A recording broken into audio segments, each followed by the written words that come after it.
Good morning, everybody. Alright, it's Monday morning, the 11th of September. How many years has that been since 9/11? 22 years now, I think. Alright, well, this truck right here to my left, I'm going to say is a really good example why I'm going to talk about what I'm going to talk about on today's video. It's going to be a short trip though. We're at the TA truck stop in Greensboro, North Carolina right now. Getting ready to make the first of 3 deliveries on this load that we picked up in Vernon, California. Alright, so that truck there, it's a straight truck. No sleeper. Nobody at all has been in it or around it, as far as I know, for as long as I've been here. And I got here Saturday night. Let me this up just a little bit more for you guys. Alright, so now here's the problem with urban truck stops. And I say urban because this is common in pretty much any city. You know, where you have more populated areas. You know, especially where truckers like Phoenix, for example, or here, evidently, a lot of blue collar type workers. What ends up happening is you get a lot of drivers like that using truck stops for their 34-hour resets or maybe even home time. And it presents a problem because you get OTR guys like myself that actually want to come here and patronize the store. I mean, I've spent money in there because I got here Saturday. I've spent money in there all 3 days. Saturday I got here right into my buddy Matt Mosley. You guys, number of you guys know that. Man, am I good for delivery this morning? I just sent my damn rival, not my rival, but I'm only like 6 miles away. What the hell are you guys worried about? It's not due until 9, you think? Alright, anyway. Okay, so I have a couple of ways we can use to get over to our customer. I don't have the map up because I don't think it's going to be very extremely useful.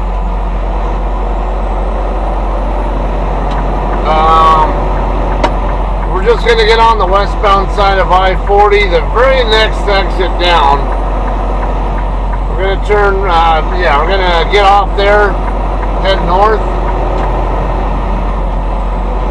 And take US 70 to the west from there, and then our customer's going to be right down the road on the left side. Now I say it's not going to be extremely useful because there's no satellite footage available of this customer. The facility is too new.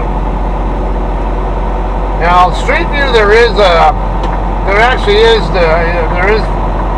from data available there, so I was able to find out where the truck entrance was and all that. There's actually a traffic light, but we'll talk about that when we get over there. Just kind of give you a heads up on what's going on here.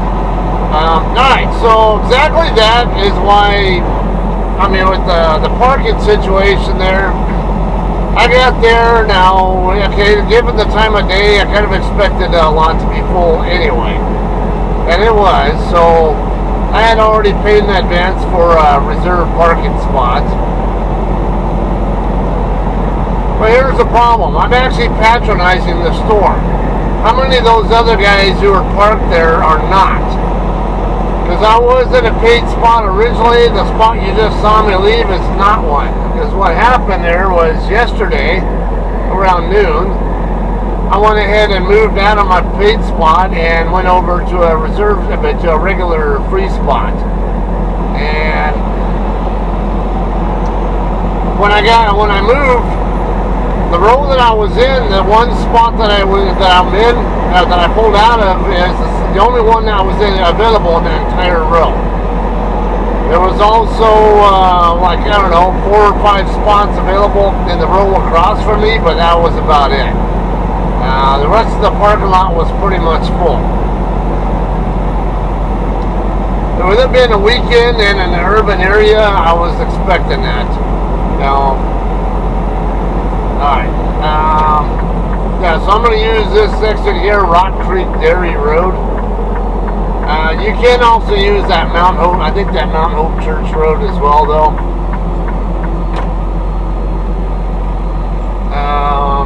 Either way, let me pull up my map just to be sure, but yeah.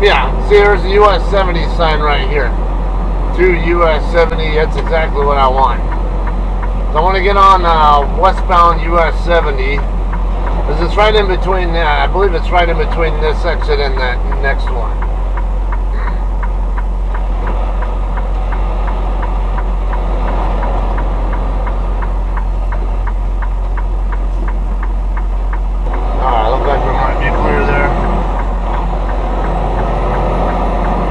Okay, give me a left turn right here on the 70 right after this. Now we're kind of short on time, so I'm going to go ahead and talk through the red light here. But alright, so these truck stops though, the light's already green too. Yeah, the truck stop can't make money if a bunch of truckers are just using it as a local parking spot, and they're not doing anything to patronize the business. Whereas OTR drivers like myself are actually going to use the place, or at least have a better chance we're going to. So people like that is exactly why I advocate for when truck stops that have constantly full parking lots. They need to charge for parking. They really should. And say make it by the hour. Don't have just a certain number of spots as reserved spots and then the rest free. Ripon, California, that's a great example there. Got a Flying J and a Love's right there. I can show up there on a Sunday morning at 10 a.m. so I could pre-stage for my delivery. And then find out all the free spots are occupied. And they're all occupied by a bunch of people who aren't even in their trucks. They're at home or like 10, 20, 30 miles away or wherever it is where they live. And leaves people like me with nowhere to park except for in the paid spots. So why not just charge for parking? Let's say like like the truck stops in Ontario, California. Truck stops in California, like TA and Petro, they charge for parking because exactly this. If they don't do it, the lot will be completely full of drivers who live in the area but aren't even in their trucks, and they're not spending any money at the store either, or probably not on fuel or anything else, food or anything. It really hurts all the businesses that are associated with that truck stop. And I say all the businesses because usually you have like some of the young brands, food varieties, like Taco Bell, Pizza Hut kind of stuff. That's all young brand stuff. Or maybe Burger King or Subway or whatever. Even just those guys. Their businesses get hurt a little bit by the lot being full of trucks that aren't even being used there. Alright, 35 through here for a school zone. Historic sites, Charlotte, Hawkins, Brown, what? Welcome to Sedalia.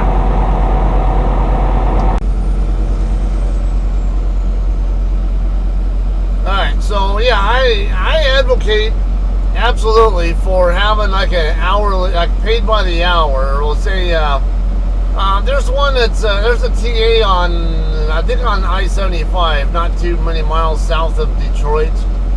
I don't remember the I don't remember the name of the city. I'm rarely ever up there, but it was one I remembered as, hey, they got parking there. It's the entire lot is paid. Oops. But now there it's 4 hours free parking, and then if you go more than 4 hours, then you have to pay. You better hurry up, car, because your lane is ending, and it's your lane ending into mine, not the other way around. Alright, made it. Okay, so there are some residential areas over here, which kind of thought was a little, not the greatest place for a truck, but this is a brand new facility over here too, so yeah, it threw me off. Okay, I know, let's see. Now on the satellite, all it does is show a field, a field that is still under development, we'll say.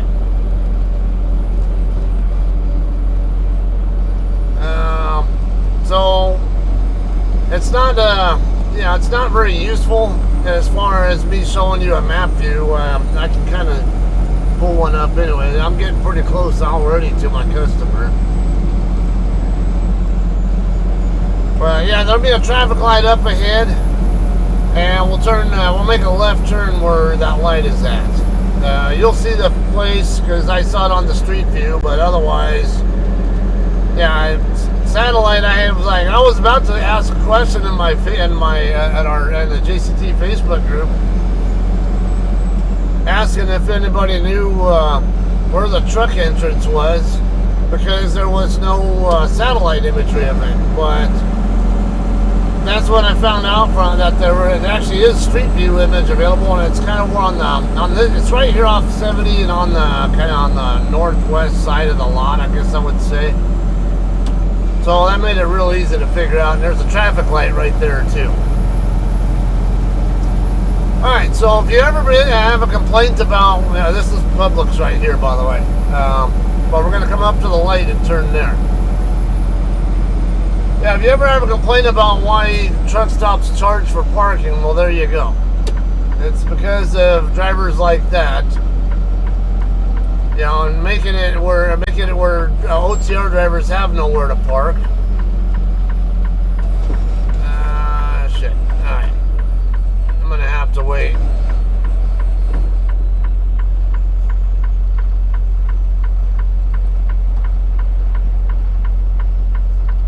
Hopefully this light stays green for her, because it's... Are we really gonna play this game?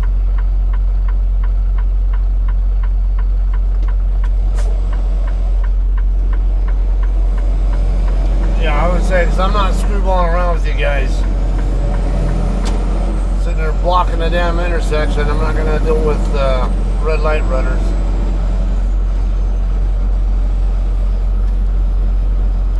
Okay, we got 3 lanes here. There's a sign right here. All deliveries, the left and the middle lane. So we got 2 trucks in the middle lane and only 1 on the left. So we'll go ahead and move over to the left.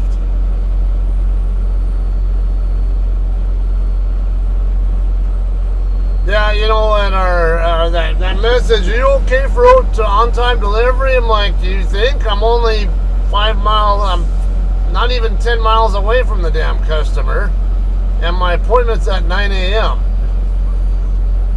Why are you even questioning that?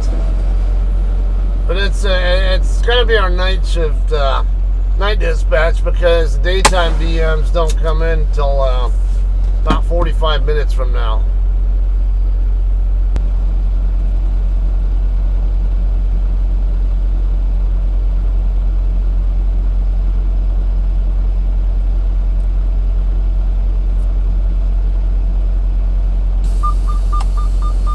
Alright guys, we are checked in now.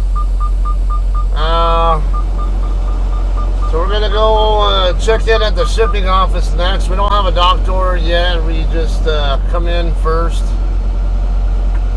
Now they do have a staging lot here. I noticed when I was checking in that they have a sign there on the window saying to let's see, I'm not sure it matters. Or actually, no, that's for Publix only, I think. So I'm not sure it matters. Probably ends up in the same spot. Yeah. Okay, but yeah, I got this big staging lot here, which is pretty typical of Publix DCs. Now they have a sign on the window saying that you can show up after 4 p.m. the day before your appointment. Now, but they had actually specifically requested that I not show up until no more than an hour or two before my appointment time for this. Now our CSR sent me a message saying that. I'm not sure if there's any reason in particular. I don't know if they just weren't available. Maybe they were all locked up on the weekend or something. I'm not really sure, but they don't want you parking overnight after you've made your delivery, but you can park overnight before. Okay, so we're going to make 3 rights and a left. Alright, this is all clear here. Yeah, I'm thinking it'd be better that I just not even respond on that message there. Actually, I could have turned there too, I guess, but alright, yeah, we'll come over this way and make a right. And then we'll make a left over here, basically over here on the north side of the warehouse. About halfway down will be where the receiving office is. I don't know if they have some of the cones here.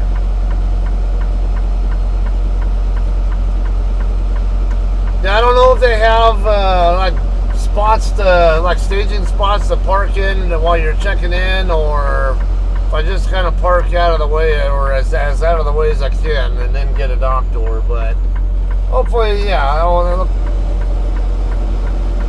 look like there's plenty of drop spots over here. So yeah, I should be able to just park across the lane in a regular spot and get checked in. Looks like there's tons of room to back though.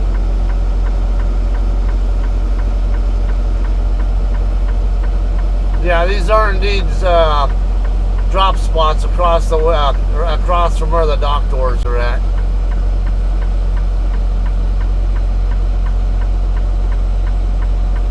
Yeah, and I've been to other Publix facilities before, but this is the first time at this particular one.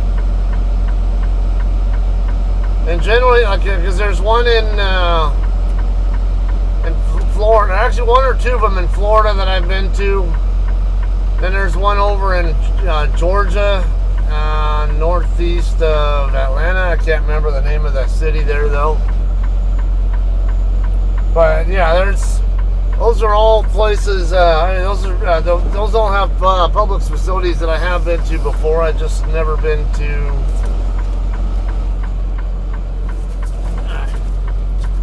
Watching my tandems there to try to square up with that spot there.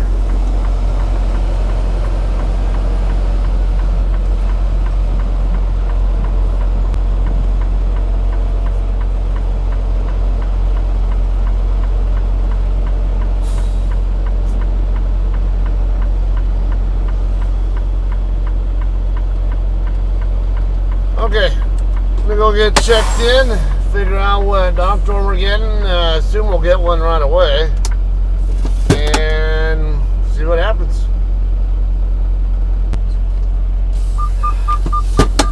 Alright guys, we got a dock door right away. Be door 166, which will be off to our left. Let me get trying to slide my tandems real quick.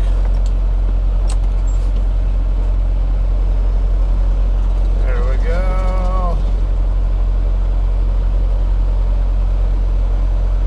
Kind of sticks a little bit. I can feel it kind of chattering a little bit, but it's working just fine. Alright, we got a winner. Okay,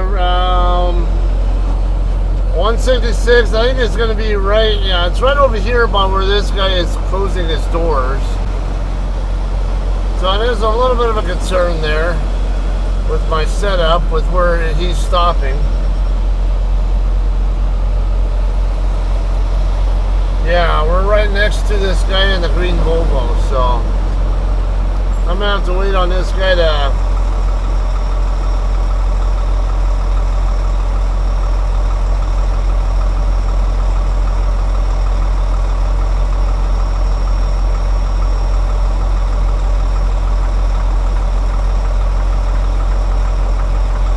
happen to work out that way. He's trying to do his closing out of the way. He had no idea that he was going to be right in the way of my setup.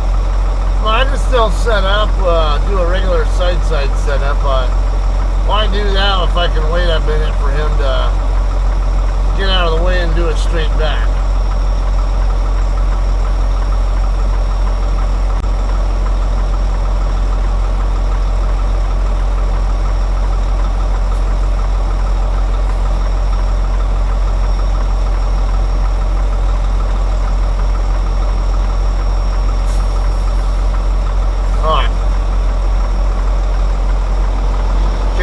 To the end of door 164 is when I'm going to start my turn, because my tandems are all the way back already. Door's already open, tandem's already back, so all I got to do is, see, I can't see the other guy over there. I was watching for that guy at the Volvo, but alright, that worked out actually very well. The dock worker already had the door open. Looked like they were waiting to see how close I was to docking in and all that. So I get the impression they're ready for me, which will be fine, because the sooner I get out of here, the sooner I can get rolling toward my next stop, which is in Hackensack, New Jersey.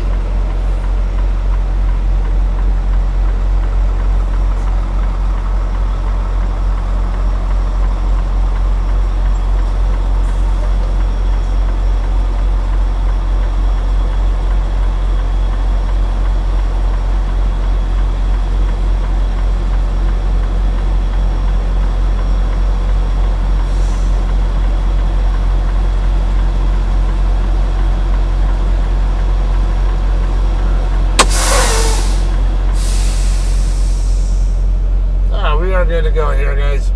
Alright, I'm docked in. I just need to see if there's a wheel chock in there I need to use. I don't see any wheel chocks, but I'll double check. I do see that they have an ICC bar lock set up there. So should be good to go, hunky-dory right now. There was something else I was going to mention here. I think it was something related to backing. But I don't know. I can't remember what it was now.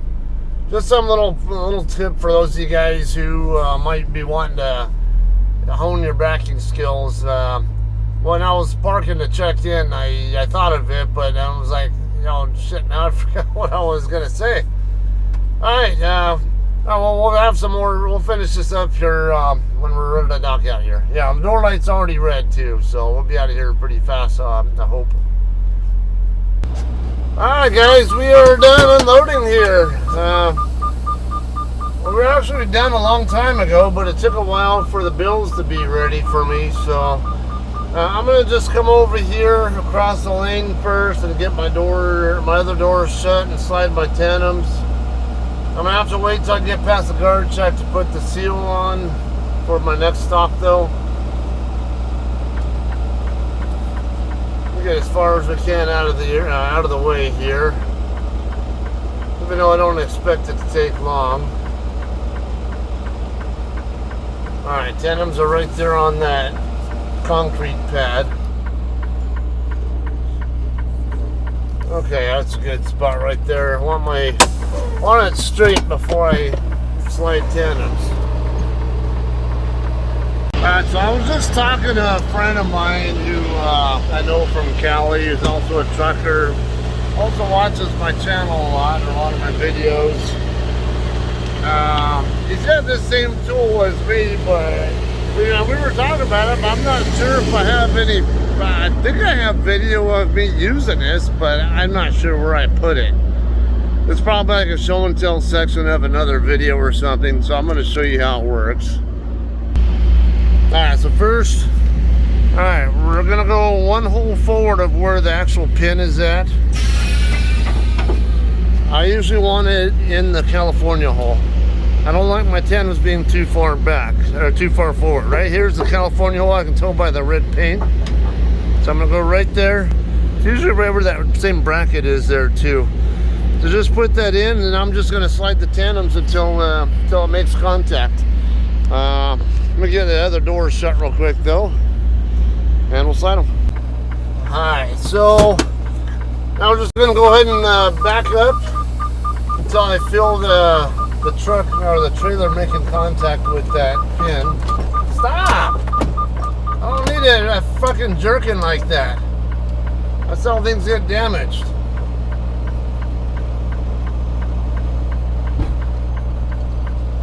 Okay, I think I heard it hit, so I'm gonna go ahead and push in and pull back out my red valve.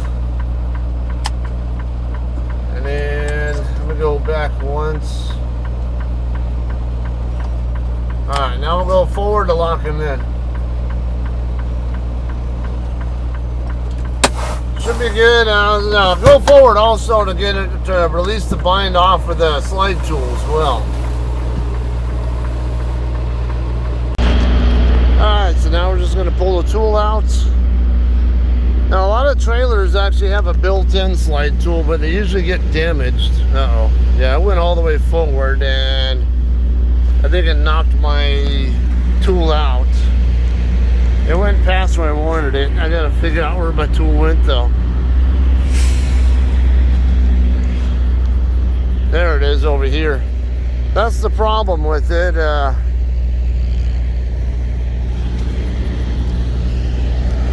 With being too rough, is it completely knocked it out. I'll just go ahead and leave the tandems where they're at. I don't really like them that far forward, but it's not that big a deal now.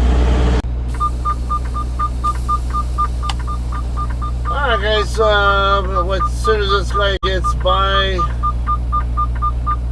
I'm going to come back out and we'll get out of here. So I mentioned earlier, my next stop will be in Hackensack, New Jersey. You know, today's 9/11. Today's a really apt day to be talking about 9/11 experiences, even though by the time you guys see it, it'll be probably at least a few days later. Or, I don't know, maybe a day or two later, perhaps, I don't know. But, you know, it's still, today or tomorrow really would be good for me because, one, today is 9/11. And I can talk about my experiences with that fateful day 22 years ago. Or I can wait till tomorrow when I'm making a delivery in Hackensack, New Jersey, which is right across the Hudson River from New York City. So I'm going to go ahead, and I've already talked about what I was going to talk about in this video anyway. So how about tomorrow we'll talk about, or on the next video, which will hopefully be tomorrow from when you guys see this. Tomorrow for me as well. We'll talk about my 9/11 experiences, alright?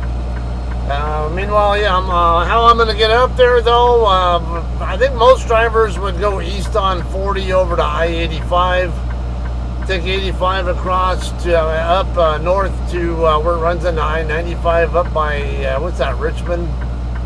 I think it's Richmond.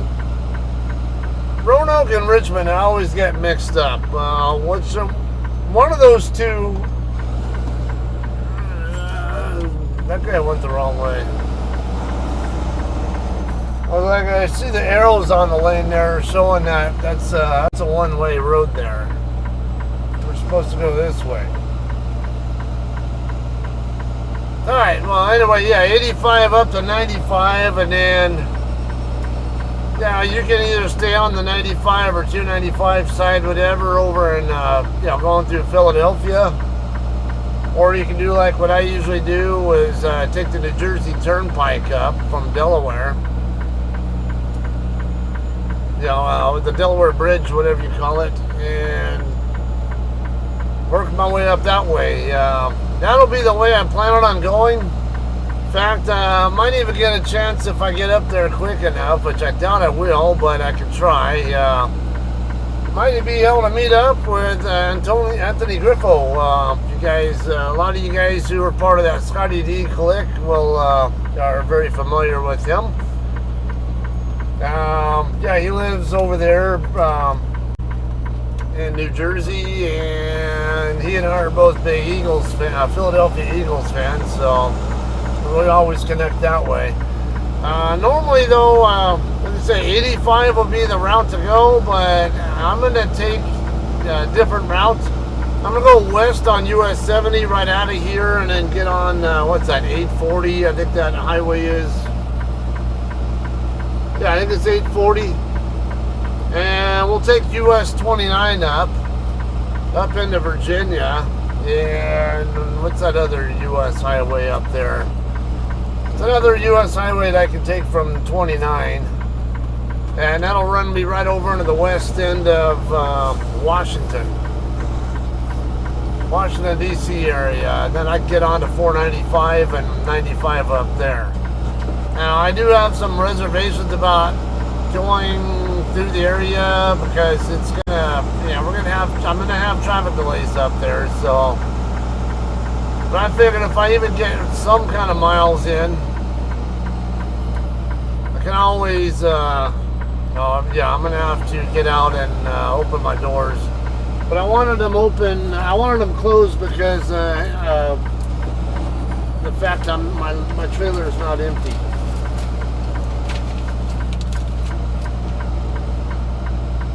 That's the one there. Oh, I need to give him my gate pass.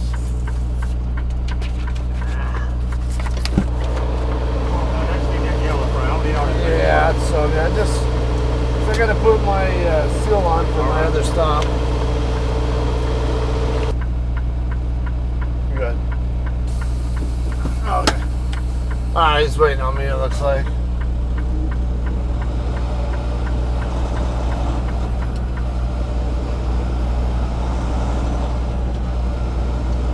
Alright, well, let's get rolling.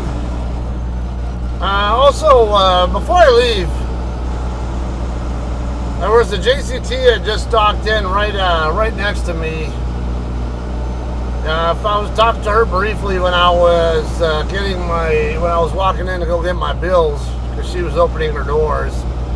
Because that's a team truck, and they, I guess they swapped with another driver. Kind of makes me wonder if they swapped because the driver was running behind schedule, or if they had something else going on. But